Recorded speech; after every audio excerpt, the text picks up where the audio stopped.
Good morning all. आज के इस क्लास में हम इवैल्यूएशन पर डिस्कशन करेंगे कि हमारा जो स्कूल सिस्टम है या एजुकेशन सिस्टम है वहाँ पर इवैल्यूएशन कैसे वर्क करता है। इससे पहले कई सारे हमने आयोग पढ़े, चाहे राधाकृष्ण आयोग हो, चाहे मुदालिर हो, चाहे कोठारी आयोग हो। वहाँ पर आपने देखा कि सारे ही आयोग कंसर्न जो था वो इवैल्यूएशन को लेके बहुत ज़्यादा था। और वर्तमान शिक्षा नीति में भी माना गया है कि अभी भी भारतीय शिक्षा परंपरा में मूल्यांकन की पद्धति जो है वो उतनी प्रासंगिक नहीं है, उतनी सिग्निफिकेंट नहीं है, उतनी होनी चाहिए। तो क्या है इवैल्यूएशन और किस तरीके से हम इवैल्यूएशन को समझ सकते हैं, आगे की स्लाइड में हम देखेंगे इससे। इवैल्यूएशन को हिंदी में मूल्यांकन कहा जाता है। ठीक है। और मूल्यांकन is a broad sorry evaluation is a broader term that than the measurement. It is more comprehensive than mere inclusive than the term measurement.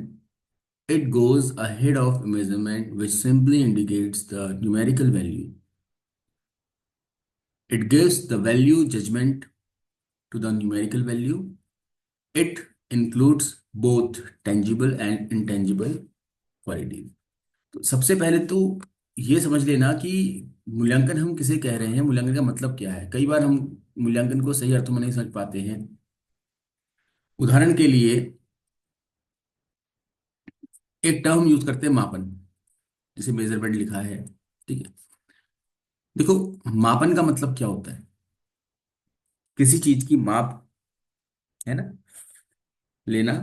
चाहे वो भार हो, चाहे वो लंबाई हो, चाहे वो आपका और भी कुछ हो सकता है। बहुत कुछ चीजें आती हैं मापन में आपके। तो भार और लंबाई को हम अमूमन अपनी दिनचर्या में देखते ही हैं।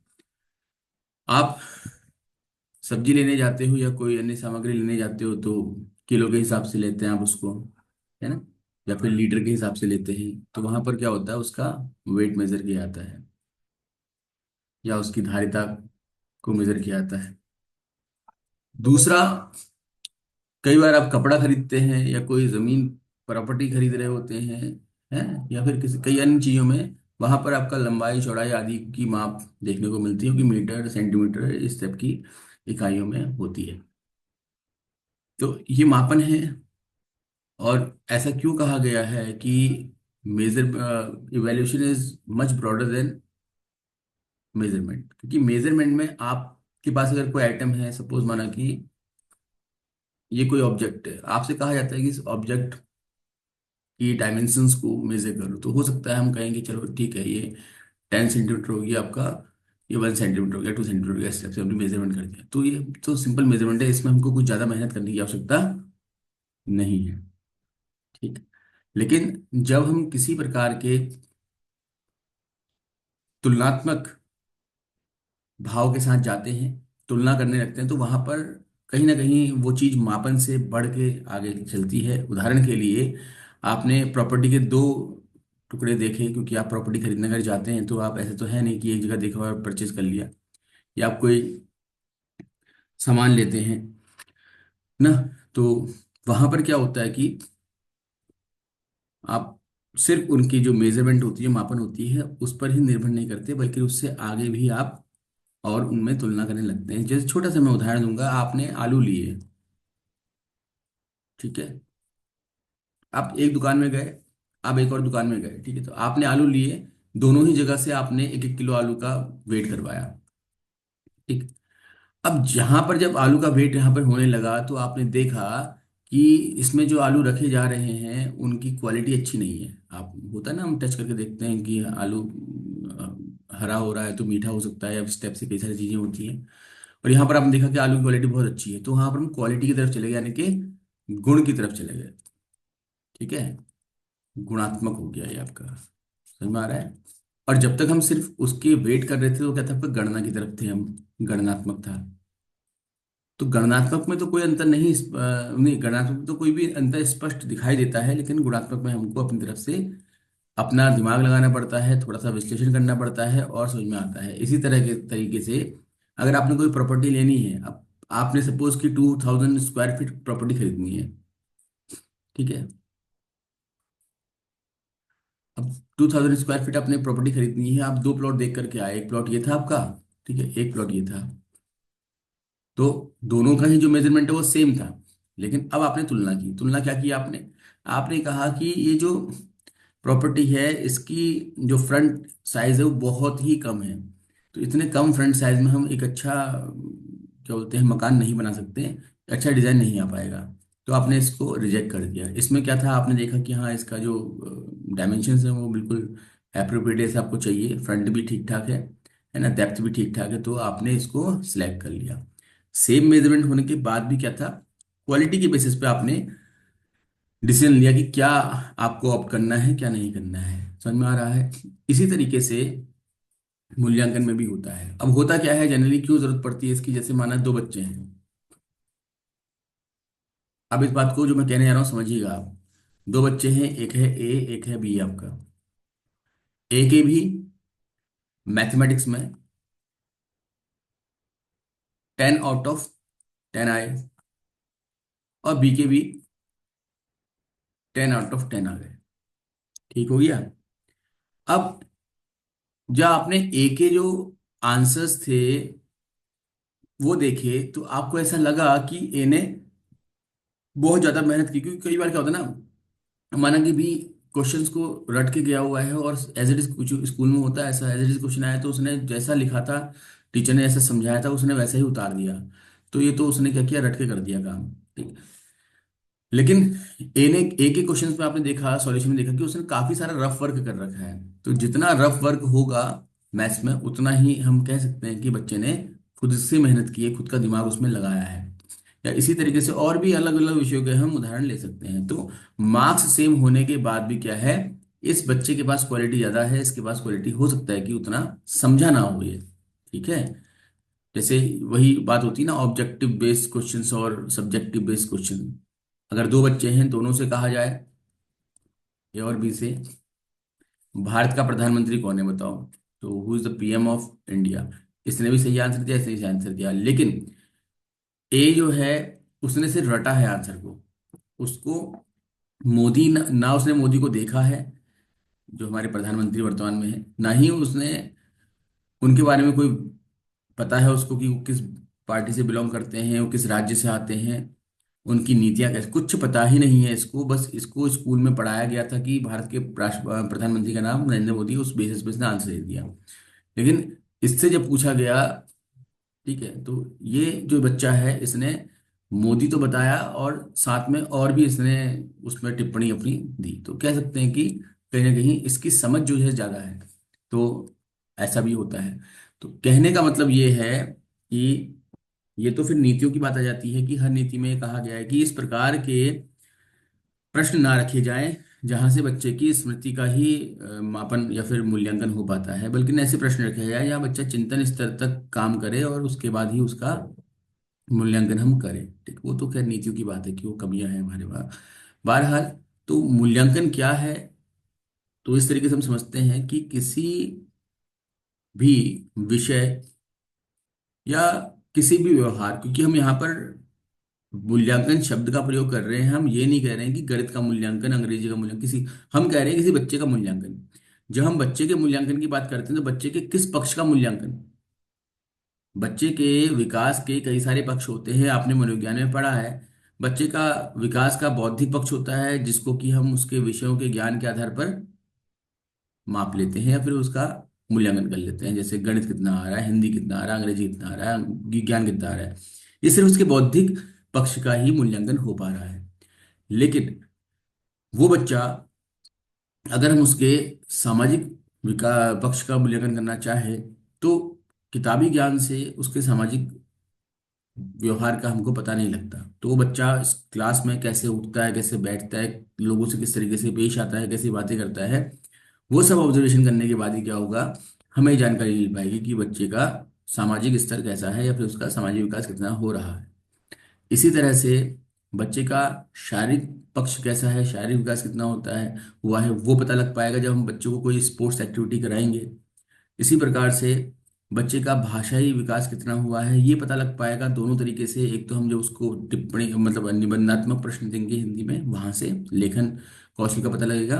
और दूसरा, जब हम उससे कोई भी इवेंट में एंकरिंग करवाएंगे या फिर स्टेज परफॉर्मेंस करवाएंगे जहाँ पर वो एक अच्छे वक्ता के रूप में देखा जा सकता है, या फिर उसके एक कुशल वक्ता होने के संकेत मिल सकते हैं, तो वो चीज़ें हैं कि हम तब बच्चे का मूल्यांकन कर सकते हैं। तो अगर विद्यालय शिक्षा का उद्देश्य बच्चे का सर्वांगीण विकास करना है, तो मूल्यांकन का भी उद्देश्य होना चाहिए कि उसके सर्वांगीण पक्ष का, यानी कि सारे ही पक्षों का मूल्यांकन करें। लेकिन स्कूल एजुकेशन में तो हम ये टारगेट रखते हैं, हम ये लक्ष्य रखते हैं कि बच्चे का सर्वांगीण विकास होगा विद्यालय में। लेकिन जब मूल्यांकन की बात आती है, तो हम जो सिलेबस में पढ़ाया होता है, जो विषय पढ़ाए होते हैं, उन विषयों के कुछ प्रश्नों को देख करके ये तय कर लेते हैं कि कौन बच्चा इनमें बेहतर है, कौन बेहतर नहीं। ठीक है, तो आगे बढ़ेंगे हम। आई होप मूल्यांकन में इस ये सारी जानकारी आपको पहले से ही थी, और इसके अलावा कुछ नया आपने शायद ही सीखा होगा। अगर ये मान के चलते हैं कि थोड़ा बहुत कुछ समझ में आया हो अभी की चर्चा से, तो वो थोड़ा सा इस क्लास का लाभ हम कह सकते हैं। ठीक है, तो आप लिखिए, हिंदी में लिखिए इसको आप।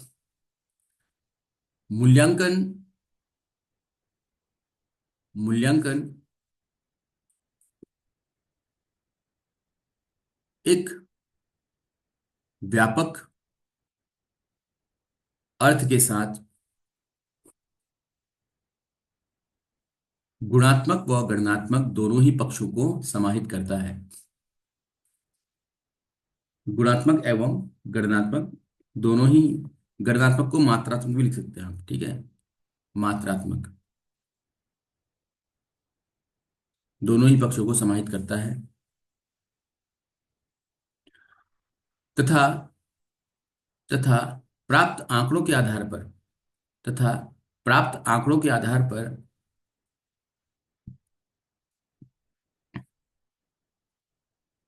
आंकड़ों के आधार पर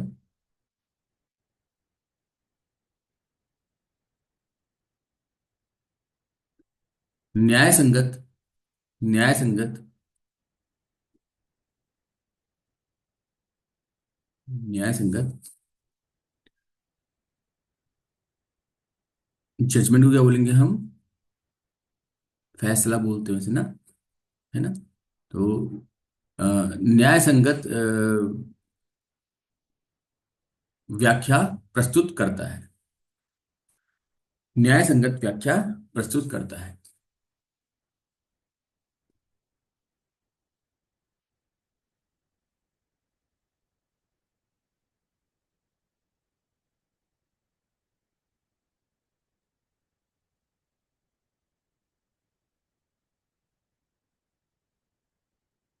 ठीक है,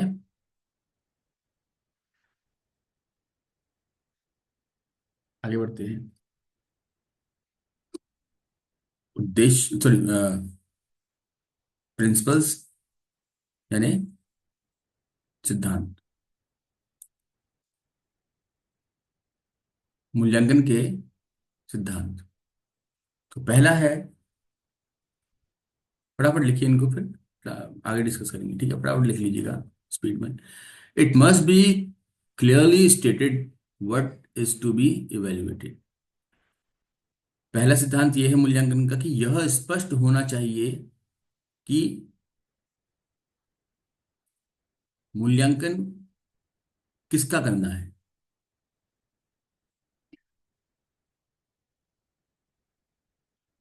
यह स्पष्ट होना चाहिए कि मूल्यांकन किसका करना है। ठीक है, किसका मतलब किस विषय का, किस, है ना? तो ये इस तरीके से, किसका मतलब ये नहीं कि किस बच्चे का करना है, ये नहीं।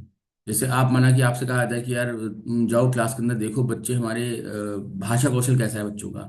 तो अब आपके पास एक बिंदु है, या कि एक पॉइंट है जिस पर आप काम करेंगे, और वो है भाषा कौशल। तो आप जा करके बच्चों से बातचीत करेंगे और जानने की कोशिश करेंगे कि बच्चे कितना आपके जो चर्चा है उसमें शामिल हो पा रहे हैं, और कितना बेहतर तरीके से वो अपना जो भी विचार है उसको प्रस्तुत कर पा रहे हैं। ठीक है, तो ये क्लियर होना चाहिए कि मूल्यांकन करना किस चीज का है। सेकंड है, a variety of evaluation techniques should be used for a comprehensive evaluation. एक व्यापक मूल्यांकन हेतु एक व्यापक मूल्यांकन हेतु विविध मूल्यांकन तकनीकों विविध मूल्यांकन तकनीकों का उपयोग किया जाना चाहिए ना। जैसे मैंने अभी अभी आपसे कहा कि हम बच्चे को कुछ प्रश्न देते हैं और ये तय कर लेते हैं कि बच्चा कितना सीखा है, कितना उसको आ गया है, सिर्फ कुछ प्रश्नों के उत्तर देने से ये पता नहीं लगता। जैसे मैंने अभी अभी थोड़ी देर पहले आपको उदाहरण दिया कि बच्चों को आपने प्रश्न पूछा कि भारत के प्रधानमंत्री कौन है, और दो बच्चों ने आंसर दिया मोदी, और आपने कहा दोनों को पता है भाई। अब क्या पता दोनों में से एक जो रटा है उसने चेहरा तक नहीं देखा मोदी जी का, और दूसरे को सब कुछ पता उनके बारे में। तो आप ये कह इसके बाद ये प्रश्न कर सकते हैं कि मोदी जी के बारे में आप क्या जानते हैं, आप बताइए। तो जो बच्चा जितना बेहतर बता पाएगा, चाहे विचार उसके उनके लिए अच्छे हों बुरे हों, वो नहीं फर्क पड़ता उससे, कितनी समझ रखता है वो, है ना, ये जरूरी है। तो हम कह सकते हैं कि अ, बच्चों को ज्ञान है, जिस बच्चे ने सही उत्तर दिया उसको ज्ञान है। ठीक है, तो इसलिए हमने दो टेक्निक यूज की, एक तो हमने डायरेक्ट ऑब्जेक्टिव टाइप क्वेश्चन पूछा, दूसरा हमने सब्जेक्टिव टाइप क्वेश्चन पूछ लिया। ठीक है, तो व्यवहारात्मक पक्ष को भी ध्यान में रखते हुए मूल्यांकन करना चाहिए। नेक्स्ट है थर्ड आपका, N evaluator should know the limitations of different evaluation technique। एक मूल्यांकनकर्ता को विविध मूल्यांकन तकनीकों का विविध मूल्यांकन तकनीकों की सीमाओं का बोध होना चाहिए। विविध मूल्यांकन तकनीकों की सीमाओं का बोध होना चाहिए। ठीक है, क्यों होना चाहिए, आगे चर्चा करेंगे इसको हम। ठीक है, क्योंकि अगर कोई भी टीचर जब इवैल्यूएशन कर रहा है तो पता होना चाहिए कि मैं किस तरीके के प्रश्न करूंगा। जैसे मैंने अभी भी उदाहरण आपको दिया कि एक टेक्निक थी आपकी straight forward one liner question, one liner answers. ठीक है, कि आपने मोदी जी ने हमारे देश के प्रधानमंत्री कौन है, बच्चे ने आंसर दिया हमारे देश के प्रधानमंत्री मोदी है। दूसरी टेक्निक थी कि आपने उस बच्चे को एक व्याख्यान देने के लिए कहा, स्पीच देने के लिए कहा हमारे देश के प्रधानमंत्री पर। अब उसने जो बोला, ठीक है, उसके आधार पर आपको बहुत सारी और चीजें निकल करके समझ में आएंगी। The techniques of evaluation must be appropriate for the characteristic और परफॉर्मेंस टू बी मेजर्ड। मूल्यांकन की तकनीक,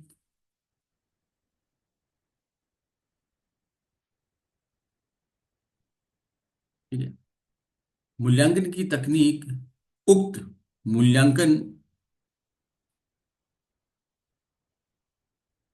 अथवा मापन की विशेषताओं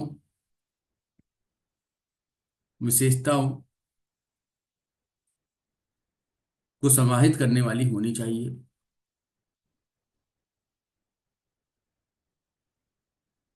ताकि एक सही मूल्यांकन किया जा सके ताकि एक सही मूल्यांकन किया जा सके।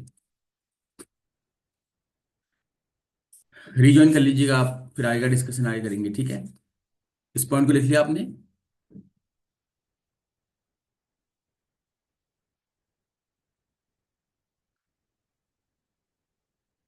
अरे ठीक है,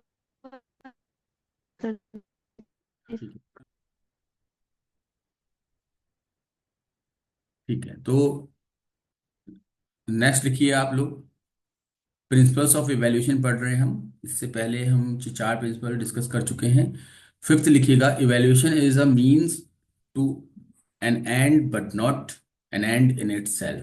एक साधन है एक साधन है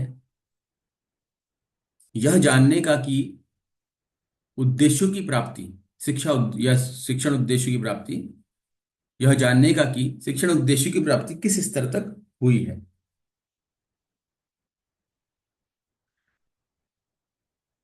ना। आपने पढ़ा तो होता ही है कि जैसे हम उद्देश्य रखते हैं उसके बेसिस पे मूल्यांकन करते हैं। जैसे अब अगर बीएड की बात करें, बीएड में अगर आप लोगों को पढ़ाया जा रहा है, उद्देश्य रखा गया है कि आप अच्छे शिक्षक बनते हैं, तो आपका मूल्यांकन क्या होता है कि आप स्कूल में टीचिंग करते हैं और आपको आपका मूल्यांकन किया जाता है कि आप टीचिंग कितनी कर पा रहे हैं, कितनी नहीं कर पा रहे हैं। ठीक है। अब हालांकि हमारे यहाँ तो बहुत फॉर्मेलिटीज में होता है ये, लेकिन एक्चुअल में उसका जो उद्देश्य है वो यही है। तो मूल्यांकन के माध्यम से हम जानने की कोशिश करते हैं कि आपको कितना आ गया। जैसे आपने एक उद्देश्य रखा, शिक्षण उद्देश्य, या हमने एक उद्देश्य रखा कि हमको हिंदी में जो सिलेबस दिया है स्क्रीनिंग का वो चीजें आ जानी चाहिए, संधि समास प्रत्यय उपसर्ग आदि। तो अब जब हम मूल्यांकन करेंगे तो हम वही तो पूछेंगे जो हमने सीखने का उद्देश्य रखा था और जो हमने सीखा। हम ये जानने की कोशिश करेंगे कि हम कितना सीख पाए। तो प्रश्न वहीं से आएंगे जो हमने पढ़ा है, या जो हमको पढ़ाया गया है, जो हमारा हमारा जो सिलेबस है। और ये जानने का प्रयास किया जाएगा कि वो सिलेबस आपने किस स्तर तक पढ़ा है, कितनी डेप्थ तक पढ़ा हुआ है। That's it. तो मूल्यांकन क्या है? वो साधन है जो कि उद्देश्यों, निर्धारित उद्देश्यों की प्राप्ति के स्तर को जानने का प्रयास करता है। ठीक है। किंतु यह यह अधिगम अथवा शिक्षा का अंत नहीं है, क्योंकि आप जब कुछ सीख लेते हैं उसका फिर और सीखते हैं, तो आप जब और सीखते हैं, ठीक है, तो यानी कि आपकी लर्निंग में और कुछ एनहेंसमेंट हो रहा है, कुछ और बढ़ोतरी हो रही है, फिर उसका आप मूल्यांकन करेंगे धीरे धीरे।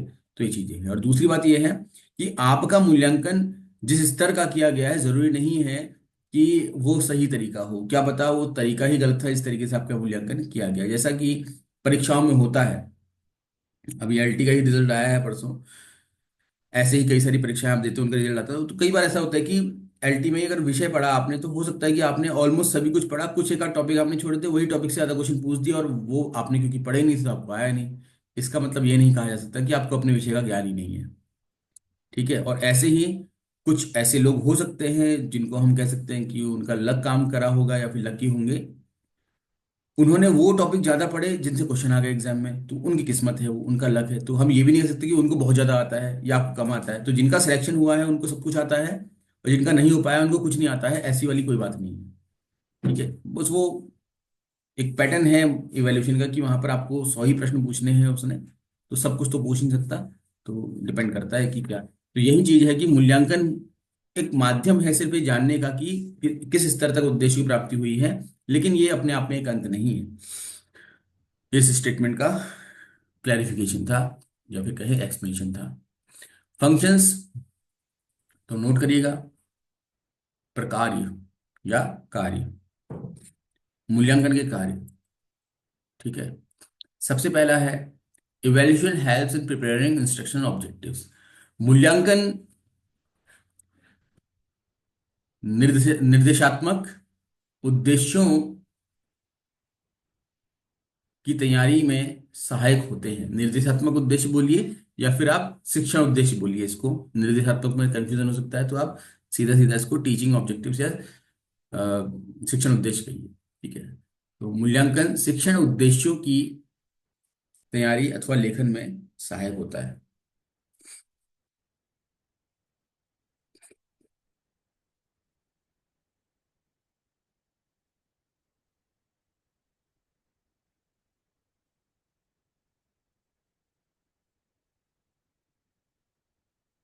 Next,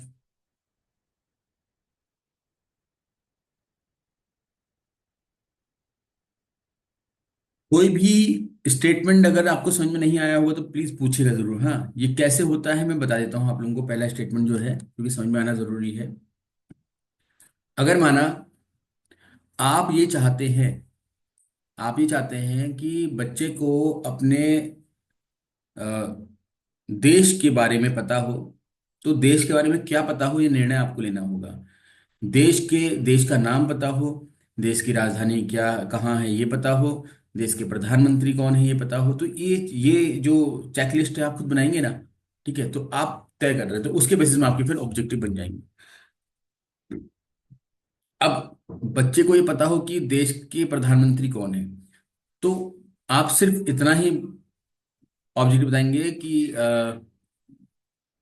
student will be student will be able to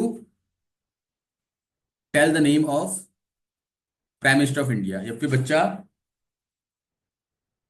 Bharat के प्रधानमंत्री का नाम बताने में या लिखने में सक्षम हो पाएगा। That's it. लेकिन अगर आपने उद्देश्य बनाया है कि बच्चे को भारत के प्रधानमंत्री बनने की प्रक्रिया के बारे में पता हो, तो फिर वहां पर आपके जो सॉरी मूल्यांकन जो है ये बनाया हो तो आपने, फिर वहां पर उद्देश्य आपको थोड़ा चेंज हो जाएगा। तो इस तरीके से हम उद्देश्य बनाते हैं। ठीक है, जैसा आपने पढ़ा होगा कि जो ब्लूम्स टैक्सोनॉमी होती है ना, वहां पर हम उद्देश्यों की एक कैटेगरी बनाते हैं। जैसे पहला आपका स्मृति आधारित होता है ना। दूसरा आपका होता है बोध आधारित। तीसरा आपका होता है आपका चिंतन आधारित कह लीजिए उसको, या फिर प्रयोगात्मक कह लीजिए, एप्लीकेशन बेस्ड कह लीजिए, जो कहें आप, अनुप्रयोग आधारित। और चौथा आपका होता है कौशल आधारित। ठीक है, इस तरीके से हम बनाते हैं। वो पुराना धर्रा है जो आप लोगों को याद होगा, अभी 6 होते हैं, वो बहुत चेंज हो चुका है। वो अब 6 नहीं है, वो 4 ही में उसको सीमित कर दिया गया है। तो जो ब्लूम टैक्सोनॉमी आप पढ़ते हैं पुरानी वाली, उसमें तो क्या होता है कि ये कौशल जो है वो 3 कैटेगरी में होता है आपका, जिसमें एनालिसिस और सिंथेसिस एंड देन इवेल्यूशन होता है। तो ये वाला ही है, सिर्फ कौशल बोल दिया गया उन सबको मिला करके। तो जैसा उद्देश्य होगा वैसा ही आपका मूल्यांकन किया जाएगा। जैसे स्मृति आधारित है, अगर हम ये पढ़ रहे हैं मूल्यांकन वाला चैप्टर पढ़ रहे हैं, तो इसमें स्मृति आधारित उद्देश्य क्या बनेगा कि छात्र मूल्यांकन की परिभाषा दे पाने में सक्षम होंगे। बोलो हाँ या ना, यही तो बनेगा। क्या छात्र मूल्यांकन के प्रकारों को लिख पाने में सक्षम होंगे? बोलो हाँ या ना। ना, यस। बहुत आधारित अगर बनाएंगे। Yes sir. अब अच्छा, स्मृति आधारित तो बन गया ये। तो प्रश्न क्या पूछा जाएगा लास्ट में कि मूल्यांकन की एक सर्वमान्य परिभाषा लिखिए। परिभाषा लिखने के लिए कहा गया है आपसे, या मूल्यांकन के प्रकार लिखिए। तो स्मृति आधारित है ना, रट दिया।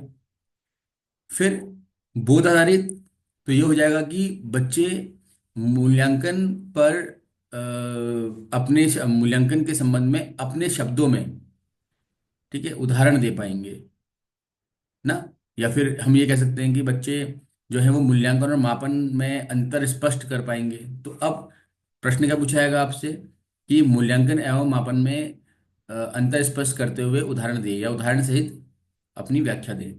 तो क्या होगा यहाँ पर, बच्चा समझ का उसका हो पा रहा है। अनुप्रयोग, बच्चे मूल्यांकन का जो कंसेप्ट है उसका यूज अपने दिनचर्या में कर पाएंगे, या फिर अपनी कक्षा कक्ष में कर पाएंगे, क्योंकि आप बीएड के स्टूडेंट हैं तो आप कक्षा कक्ष में कर पाएंगे। तो अनुप्रयोग कैसे कर पा रहे हैं आप मूल्यांकन के जो प्रकार हैं, जो कैटेगरीज हैं, उनके बेसिस पे आ रहे हैं क्वेश्चन डेवलप कर पा रहे हैं। तो ये सारी चीजें, ये कौशल के अंदर भी यही आता है आपका। ठीक है, तो इतना है कि जो उद्देश्य आपके हैं उन उद्देश्यों के आधार पर आप फिर मूल्यांकन करते हैं। तो एक उद्देश्य पर बेस्ड एक प्रश्न जरूर बनता है। अगर आपके 4 उद्देश्य है तो हर उद्देश्य पर आधारित एक प्रश्न जरूर बनेगा। हाँ, ये हो सकता है कि एक उद्देश्य पर आधारित 2 प्रश्न बना लें आप, नहीं फर्क पड़ता उससे, लेकिन एक प्रश्न बनाना जरूरी है। ठीक है, ये है फर्स्ट स्टेटमेंट का एक्सप्लेनेशन। सेकंड स्टेटमेंट आपका है कि evaluation process helps in assessing the learners need. मूल्यांकन की जो प्रक्रिया है, लिखिएगा, मूल्यांकन प्रक्रिया छात्र आवश्यकताओं मूल्यांकन प्रक्रिया छात्र आवश्यकताओं का आकलन करने में सहायक होती है। मूल्यांकन प्रक्रिया छात्र की आवश्यकताओं का आकलन करने में सहायक होती है।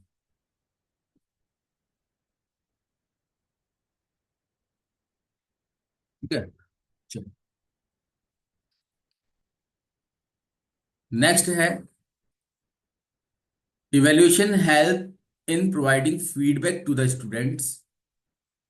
मूल्यांकन बच्चों को अपेक्षित पृष्ठ पोषण देने में भी सहायक होता है। पृष्ठ पोषण, मूल्यांकन छात्रों को उचित पृष्ठ पोषण देने में सहायक होता है।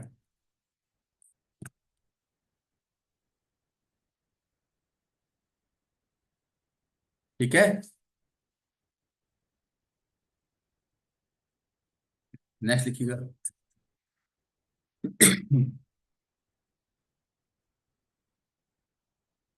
मूल्यांकन sorry evaluation helps in preparing programme material. मूल्यांकन मूल्यांकन अभिक्रमित सामग्री अथवा सहायक सामग्री मूल्यांकन अभिक्रमित, सुनियोजित या सहायक सामग्री। अभिक्रमित ऑब्लिक सुनियोजित या सहायक सामग्री बनाने में भी सहायता करता है। तो ये दोनों ही जो पॉइंट 3 और 4 है इंटरलिंक्ड हैं, तो इसलिए दोनों को एक साथ एक्सप्लेन कर दूंगा मैं आपको। ठीक है। जैसे जब आपने बच्चे से प्रश्न किया कि भारत के प्रधानमंत्री के संबंध में कुछ बताइए, तो वहां पर आपने देखा कि बच्चा बता पा रहा है कि उनका नाम क्या है। इसके अलावा उसे कुछ नहीं पता चल रहा है। तो अब यहाँ पर आप फीडबैक आपको भी मिलेगा। एक फीडबैक तो टीचर को मिलता है कि बच्चे को कितना आया है कितना नहीं आया है। नहीं आया है नहीं कह सकते क्योंकि कुछ तो बताया उसने। ठीक है। दूसरा, फीडबैक हम बच्चे को दे सकते हैं। तो मेजर जो पोर्शन है फीडबैक का वो टीचर के लिए ही होता है कि बच्चे को कितना आ पा रहा है। तो अब जब टीचर को फीडबैक मिल रहा है कि बच्चे को तो बहुत ही कम आ रहा, हो तो स्मृति स्तर पर आधारित है उसका जो ज्ञान है सिर्फ कि मोदी वो प्रधानमंत्री का नाम ऐसा बता दिया उसने, लेकिन उनके बारे में और कुछ जानकारी नहीं है उसको। तो अब यहाँ पर टीचर को ये फीडबैक मिलता है कि उसको किस तरीके की तैयारी करनी चाहिए, तो कैसा मटेरियल तैयार करके जाए। वो मटेरियल का मतलब सिर्फ ये नहीं है कि जो आपका जो मॉडल वगैरह होते हैं वही नहीं है। मटेरियल मतलब कि आप क्या प्लान करके जाएं, किस तरीके से आप बच्चे को सिखाएं। आप डॉक्यूमेंट्री दिखा दें एक बच्चे को सामने से, वो जो टीचिंग मटेरियल एड है ना। आपने डॉक्यूमेंट्री दिखा दी एक पूरी उनके बारे में, मोदी जी के बारे में, या फिर जो प्रधानमंत्री वर्तमान में है या फिर जो भविष्य में होंगे जब पढ़ा रहे होंगे। तो इस तरीके से जब आपने डॉक्यूमेंट्री दिखाई, तो उस डॉक्यूमेंट्री को मूवी के रूप में उसने देखा, कहानी के रूप में समझा। तो अब आप जब उससे पूछेंगे तो वो आपको बता देगा। ठीक है। तो ये क्या किया, जो भी आपने असेसमेंट किया था, जो मूल्यांकन किया था, उसने हेल्प की आपको ये समझने के लिए कि आपको अपने टीचिंग में क्या तैयारी और करनी चाहिए। ठीक है।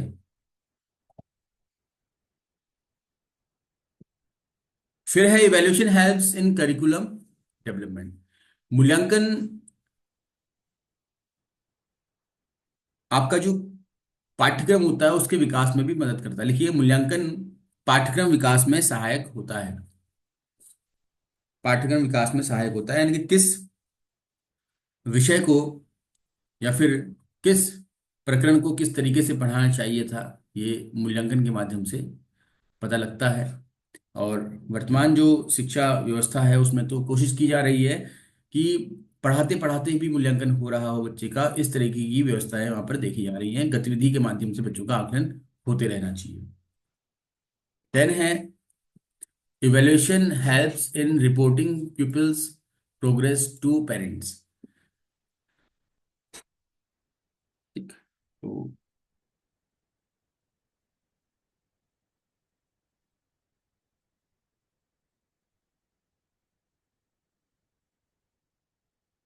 क्या करता है इवेल्युएशन, बच्चों की जो प्रगति है, प्रोग्रेस है।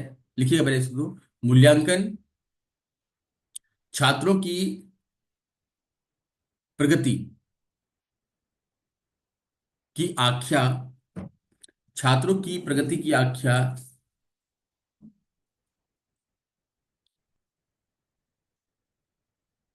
अभिभावकों के समक्ष रखने में सहायता करता है। ये आख्या अभिभावकों के समक्ष रखने में सहायता करता है। मतलब क्या हुआ इसका, आप बच्चों को पढ़ा रहे हैं, बच्चों के पेरेंट्स आए स्कूल में, अब उनने पूछा कि मैडम या सर कितना हमारा बच्चा, आपको क्या लग रहा है कितना सीख पा रहा है करके। लेकिन अगर आपने बच्चे का कभी असेसमेंट किया ही नहीं है तो आप कैसे बता पाएंगे कि कितना उसको आ रहा है कितना नहीं आ रहा है। सिर्फ ये कह देना कि हाँ हाँ सीख रहा है, बढ़िया हो रहा है, ठीक है, कर रहा है, थोड़ा मेहनत और करेगा तो अच्छा हो जाएगा, क्या मतलब होता है। ये तो एक एक जनरलाइज वे हो गया।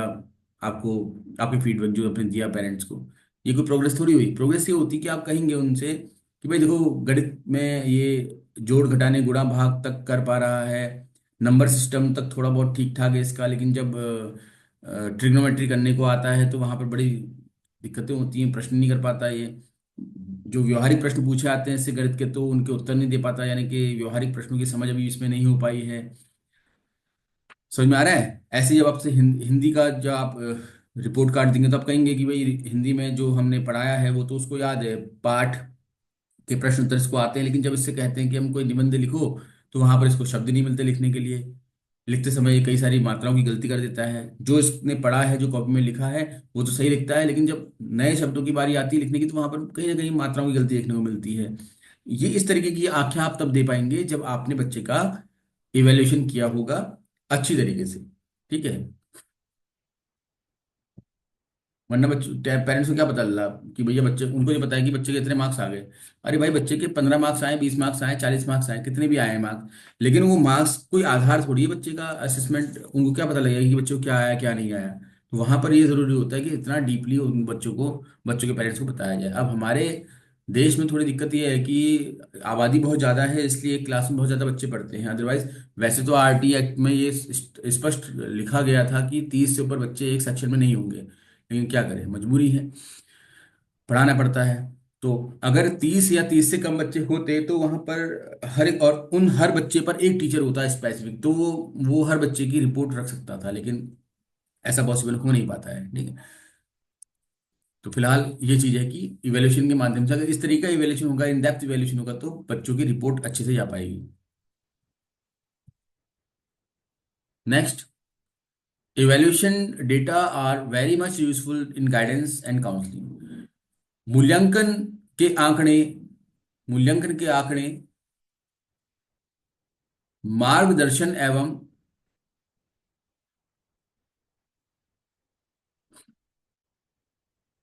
मार्गदर्शन एवं काउंसलिंग को क्या बोलते हैं हिंदी में हम?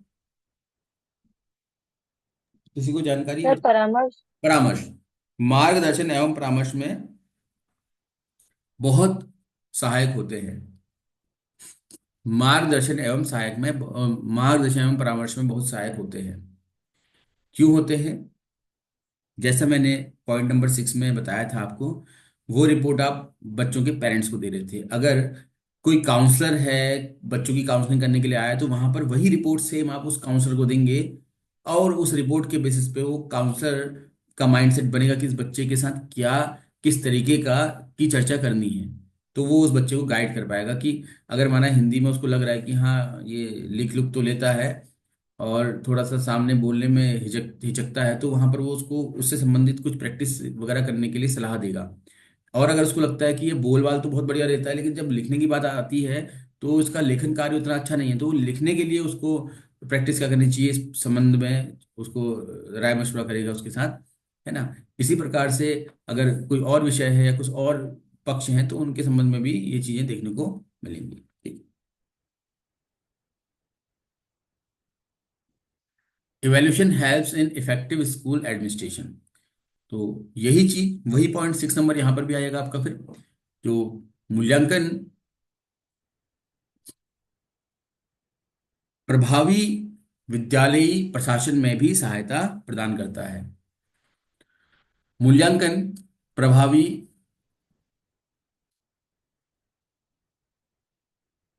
विद्यालय प्रशासन में भी सहायता प्रदान करता है। ठीक है। तो ये हो गया क्या, फंक्शंस एंड, क्या बोलते हैं उसको, principles and functions of evaluation. ठीक है। यहां तक कुछ पूछना है तो पूछिए प्लीज। अभी तक हमने ये जाना कि मूल्यांकन है क्या एक्चुअली, और क्या उसके सिद्धांत है जिन सिद्धांतों पर मूल्यांकन कार्य करता है, और क्या कार्य करता है वो भी हमने जाना इससे पहले की स्लाइड में। अब हम जानेंगे कि मूल्यांकन के प्रकार कितने हैं। तो सामान्यतः दो प्रकार होते हैं मूल्यांकन के, एक होता है फॉर्मेटिव असेसमेंट और एक आपका होता है समेटिव असेसमेंट। फॉर्मेटिव असेसमेंट को हम बोलते हैं रचनात्मक मूल्यांकन। लिख लीजिएगा आप लोग मूल्यांकन के प्रकार। पहला प्रकार है रचनात्मक मूल्यांकन, जिसको हम फॉर्मेटिव असेसमेंट कहते हैं। दूसरा होता है योगात्मक मूल्यांकन, जिसको हम समेटिव असेसमेंट के नाम से जानते हैं। तो ये दो प्रकार होते हैं मूल्यांकन के। ठीक है।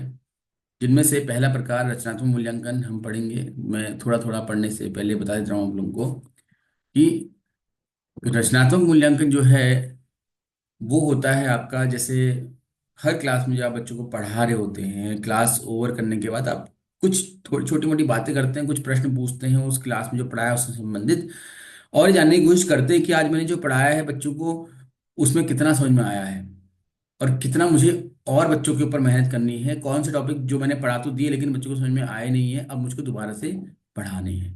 तो ये जो बातें हैं वो रचनात्मक मूल्यांकन की विशेषता है।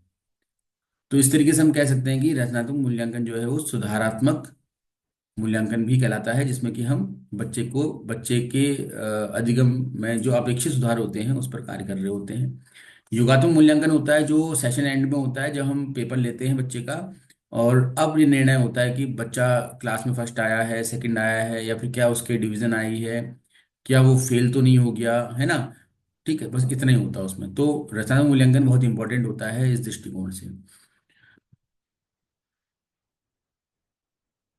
तो लिखिए फॉर्मेटिव असेसमेंट के बारे में, रचनात्मक मूल्यांकन डालिए हेडिंग और लिखिए formative evaluation is using used during the teaching learning process to monitor the learning process। यह, एक तो पहले पहला स्टेटमेंट लिखिए कि यह अधिगम, ये बोलते हैं ना हम, असेसमेंट ऑफ लर्निंग, तो होता है असेसमेंट इन लर्निंग। ठीक है, यह अधिगम में मूल्यांकन है। ठीक है, यह अधिगम प्रक्रिया में मूल्यांकन या फिर अधिगम में मूल्यांकन है। और तब लिखिएगा आगे से आप, लिखिएगा डैश करके यह शिक्षण अधिगम प्रक्रिया, यह शिक्षण अधिगम प्रक्रिया के दौरान अधिगम प्रक्रिया को अधिगम प्रक्रिया को या अधिगम प्रक्रिया प्रक्रिया के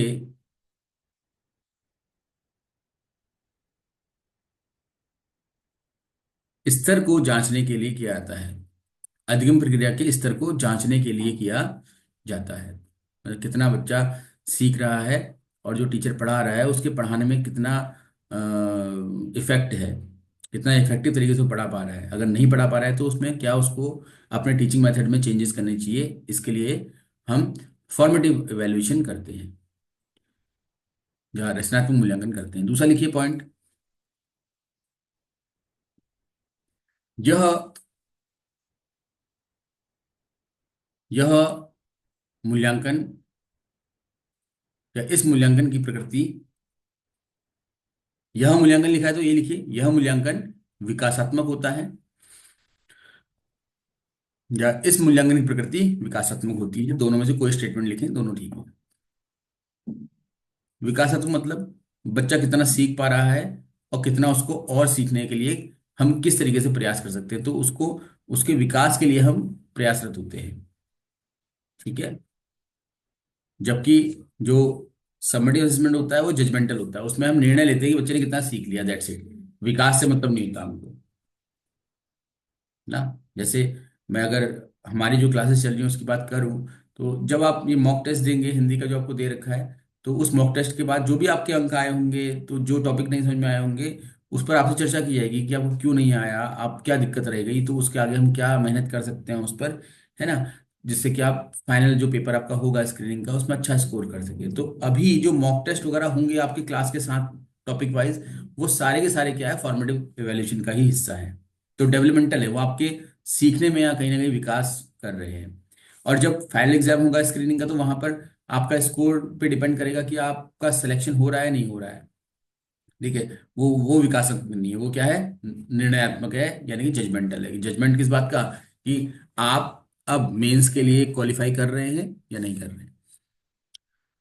the aim of this evaluation is to improve students learning and teachers teaching. इसका उद्देश्य शिक्षक के शिक्षण कार्य और बच्चे के अध्ययन कार्य में सुधार करना होता है। इसका उद्देश्य शिक्षक के शिक्षण कार्य और बच्चे के अधिगम कार्य में सुधार करना होता है।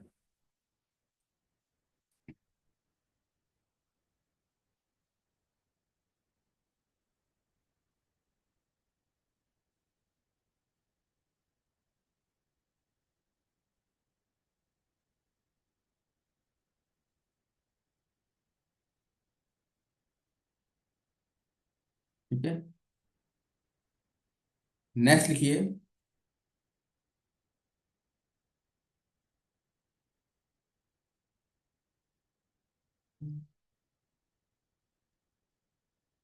नेक्स्ट पॉइंट,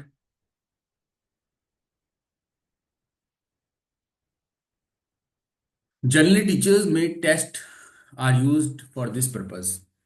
इसके अंतर्गत, किसके, रचनात्मक मूल्यांकन के अंतर्गत, इसके अंतर्गत सामान्यतः शिक्षक द्वारा निर्मित, शिक्षक द्वारा निर्मित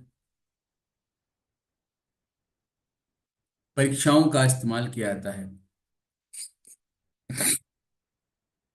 शिक्षक द्वारा निर्मित परीक्षाओं का इस्तेमाल किया जाता है। क्यों किया जाता है, तो समझिए इसको।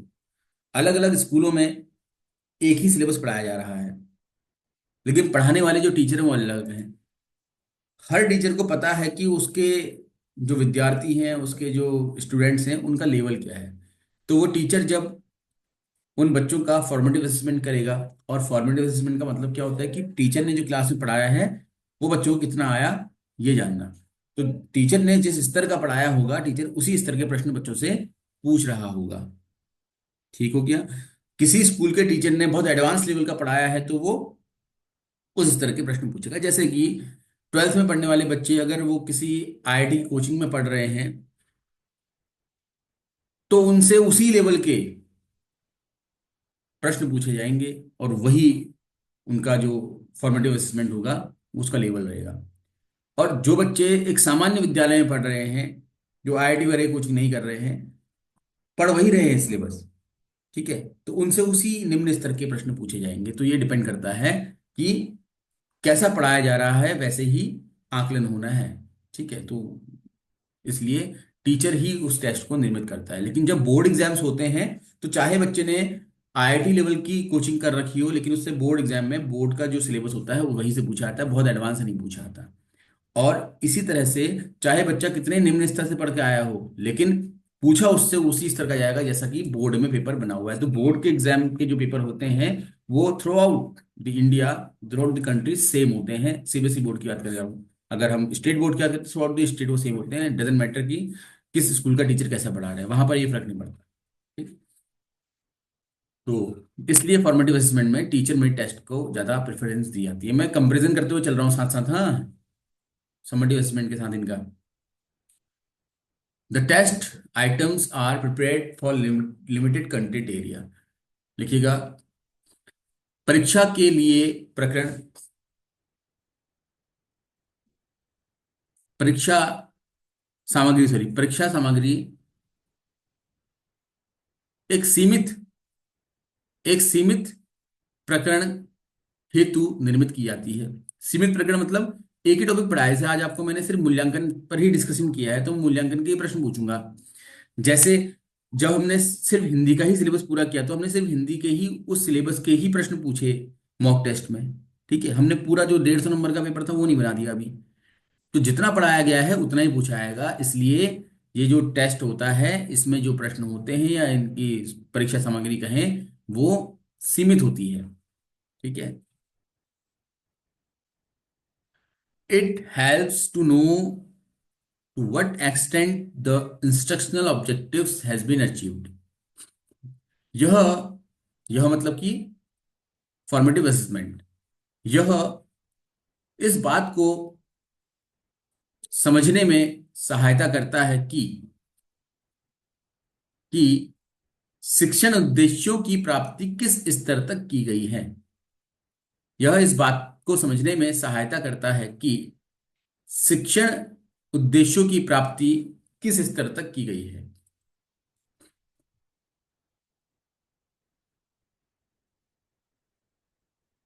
Next, it provides feedback to the teacher to modify the methods and to prescribe remedial work. यह शिक्षकों को या शिक्षक को अपने पढ़ाने के तरीके में सुधारात्मक सुधारात्मक परिवर्तन करने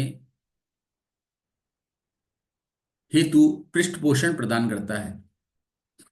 यह शिक्षक को अपने पढ़ाने के तरीके में सुधारात्मक, क्या बोला था मैंने, सुधारात्मक क्या? सर परिवर्तन करने परिवर्तन हेतु। हेतु, परिवर्तन करने हेतु पृष्ठपोषण प्रदान करता है। ठीक है, करता ही है भाई। जब टीचर पढ़ा रहा है, उसको लगा कि यार जिस तरीके से उसने पढ़ाया बच्चों को नहीं समझ में आया, तो चेंज करेगा पढ़ाने का तरीका अपना। ठीक है, अगर माना कि मैंने अभी ये टॉपिक पढ़ाया है, बहुत ज्यादा एक्सप्लेन नहीं कर रहा हूँ मैं, थोड़ा थोड़ा ब्रीफिंग कर रहा हूँ हर एक पॉइंट की, लेकिन जब क्वेश्चंस पूछूंगा और मुझे लगेगा कि आप इनके सही उत्तर नहीं दे पा रहे हो, तो फिर मुझको वो टॉपिक, वो पॉइंट एक्सप्लेन करने पड़ेंगे जहां पर आप अटक रहे हो। यही चीज हिंदी के मॉक टेस्ट के बाद होगी। जिन, अगर माना कि आप प्रत्यय से संबंधित प्रश्न नहीं के उत्तर नहीं दे पा रहे हो, तो फिर वहां पर प्रत्यय पर और चर्चा करनी पड़ेगी। अगर लगेगा कि संधि विच्छेद नहीं कर पा रहे हो सही से, तो संधि विच्छेद पर चर्चा करनी पड़ेगी। तो इस तरीके से हमने जो पढ़ा दिया है उसमें अब बच्चे को और कितना समझने में दिक्कत हो रही है, वो जान करके फिर हमको अपने पढ़ाने का तरीका चेंज करना पड़ता है।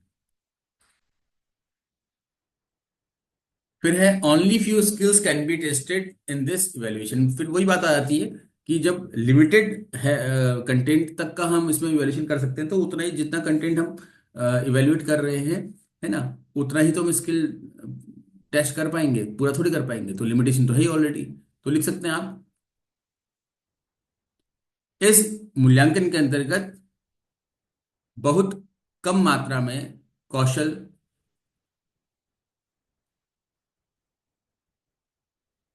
परीक्षण हो पाता है।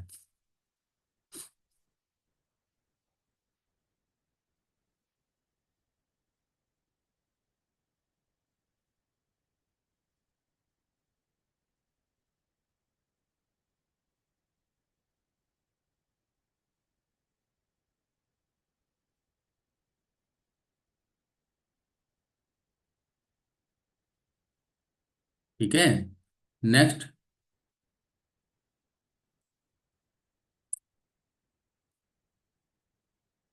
It is a continuous and regular process. यह एक निरंतर चलने वाली प्रक्रिया है।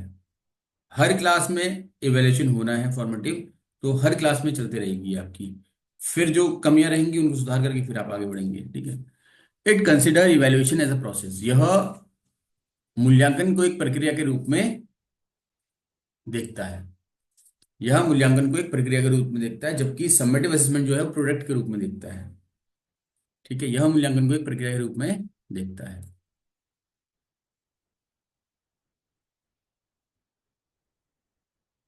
It answers to a question whether the progress of people is a unit of success, unit is successful।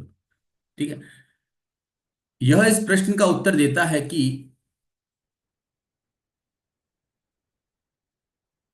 यह इस प्रश्न का उत्तर देता है कि किसी एक इकाई, इकाई मतलब कि वो यूनिट जिसके अंदर दो तीन पार्ट होते हैं, यूनिट टेस्ट की बात कर रहे हैं। ठीक है, किसी एक इकाई ऑब्लिक पार्ट, लिख लीजिए आप समझने के लिए, कोई दिक्कत नहीं है। ठीक है, किसी एक इकाई ऑब्लिक पार्ट में, पाठ को समझने में बच्चा कितना सफल हो पाया है, वो लिमिटेड कंटेंट वाली बात आ जाएगी। किसी एक इकाई ऑब्लिक पार्ट को समझने में बच्चा कितना सक्षम। Summative evaluation is used after the course completion to assign the grades.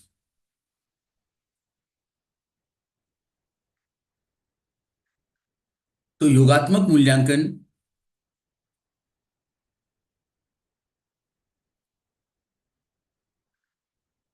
संपूर्ण पाठचर्या,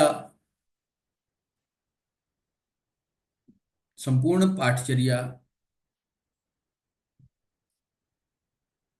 के उपरांत, संपूर्ण पाठचर्या का मतलब यहां पर है कि पूरा सिलेबस कंप्लीट होने के बाद, के उपरांत ग्रेड्स अथवा अंक निर्धारण हेतु होता है। ठीक है, ये पूरा सिलेबस हो गया। अब आपने फाइनल एग्जाम ले लिए, जैसे 10th का 12th का बोर्ड होता है, या फिर 9th 8th वगैरह में जो फाइनल परीक्षाएं होती हैं, तो वहां पर हम बच्चों को फिर मार्क्स देते हैं और फिर उनको क्या ग्रेड मिला है, क्या पोजीशन मिली है, वो डिसाइड करते हैं। Summative valuation is terminal in nature. यह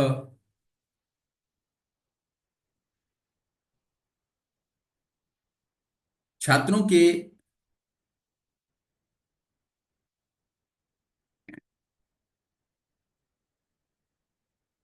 उपलब्धि स्तर का मूल्यांकन करता है तथा तथा यह छात्रों के उपलब्धि स्तर का मूल्यांकन करता है तथा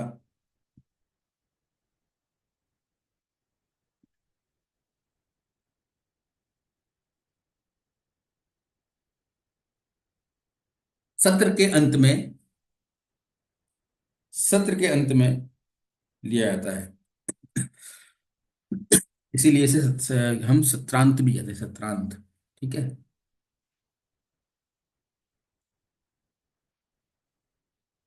नेक्स्ट लिखिए। Generally standardised test are used for this purpose. इसके लिए यानी योगात्मक मूल्यांकन हेतु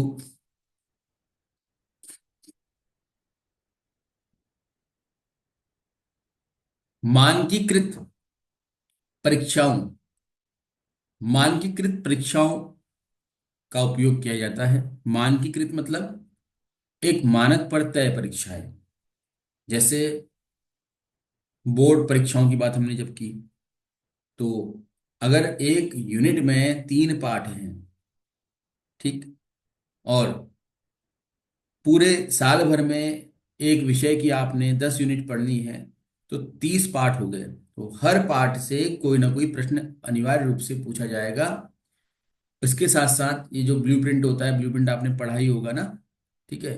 इसके साथ साथ कि 30% स्मृति आधारित प्रश्न होने चाहिए, 40% बोध आधारित होने चाहिए, 20% एप्लीकेशन बेस्ड होने चाहिए, और 10% स्किल बेस्ड होने चाहिए। इस तरीके से जो ब्लूप्रिंट बना होता है, उस ब्लूप्रिंट से बाहर जाकर के प्रश्न नहीं आएंगे। उसको फॉलो करना अनिवार्य होता है, वही है स्टैंडर्डाइजेशन। ठीक है। तो मानकीकृत का मतलब यही होता है। नेक्स्ट है the test item is are prepared from the whole content area. बता दिया आपको मैंने कि परीक्षा हेतु परीक्षा हेतु परीक्षा सामग्री संपूर्ण पाठ्यक्रम से ली जाती है। संपूर्ण पाठ्यक्रम से ली जाती है।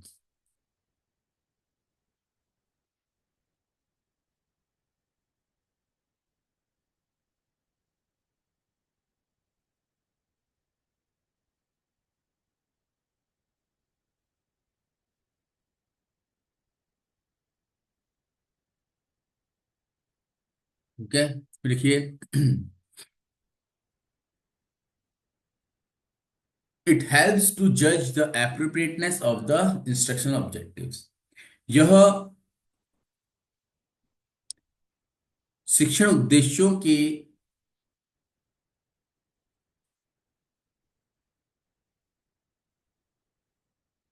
संबंध में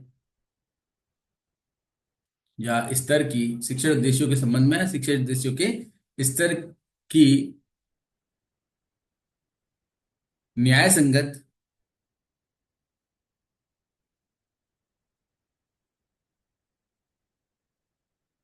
जजमेंट को क्या बोलते हैं हम, न्याय संगत व्याख्या करते हैं, लिख दीजिए, ऐसे लिख दीजिएगा उसको, न्याय संगत व्याख्या करते हैं लिख दीजिएगा। ठीक। It helps the teacher to know the effectiveness of the instructional procedure. यह शिक्षक को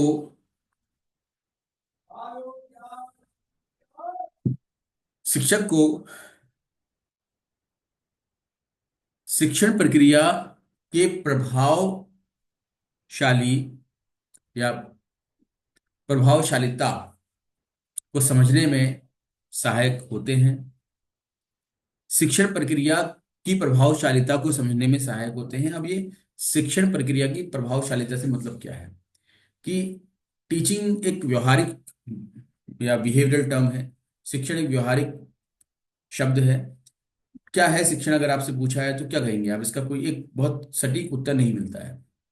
तो शिक्षण के संबंध में जब परिभाषाएं देखी जाती हैं तो एक सर्वमान्य परिभाषा ये रहती है कि शिक्षण वह प्रक्रिया है जिसके माध्यम से कोई व्यक्ति जिस विषय में वह पारंगत है उस विषय में अपने से अल्प ज्ञान, या फिर कहें कि अपने से थोड़ा सा इमेच्योर जो लोग होते हैं, चाहे वो छात्र हो चाहे कोई भी हो, उनको कुछ बोध, कुछ कौशल प्रदान कर पाता है। तो ये क्या है, आपका शिक्षण है। ठीक है, माना कोई डांस टीचर है, एक्सपर्ट है डांस का।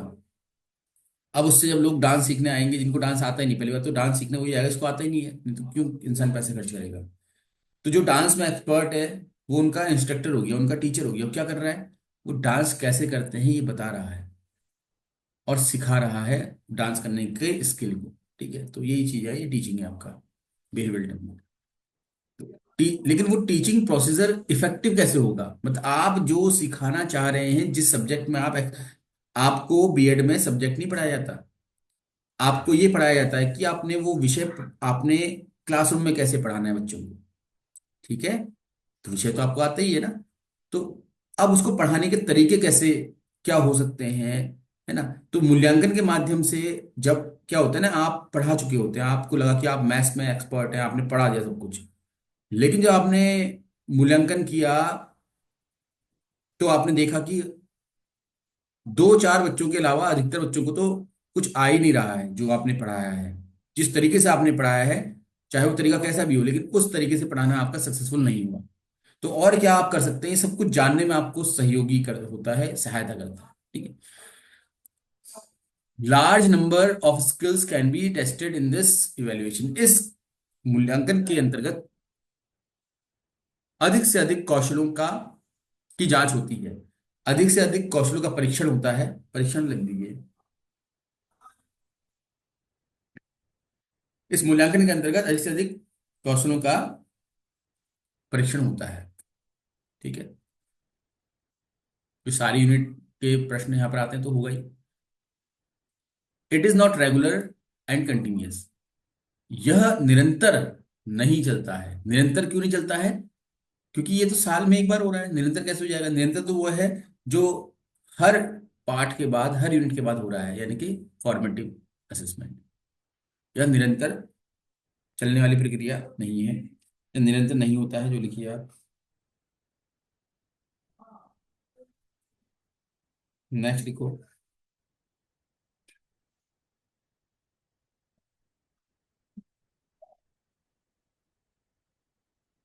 It considers evaluation as a product. वहां पर प्रोसेस था। ठीक है, याद रखना है, फॉर्मेटिव असेसमेंट में इवैल्यूएशन प्रोसेस है। तो क्वेश्चंस आपको दूंगा तो मैं वहां पर ये चीजों का थोड़ा सा देख करके आप आंसर दीजिएगा। यह मूल्यांकन को उत्पाद के रूप में देखता है। यह कौन? योगात्मक मूल्यांकन।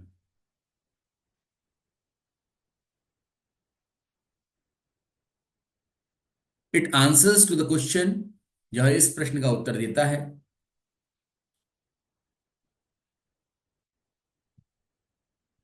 कि बच्चा अपने पाठ्यक्रम में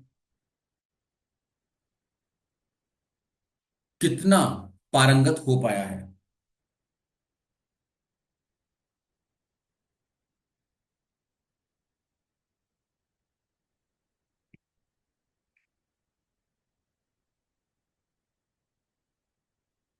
ठीक है, तो इतना ही है फिर आज के लिए। कुछ पूछना है तो पूछिए आप लोग।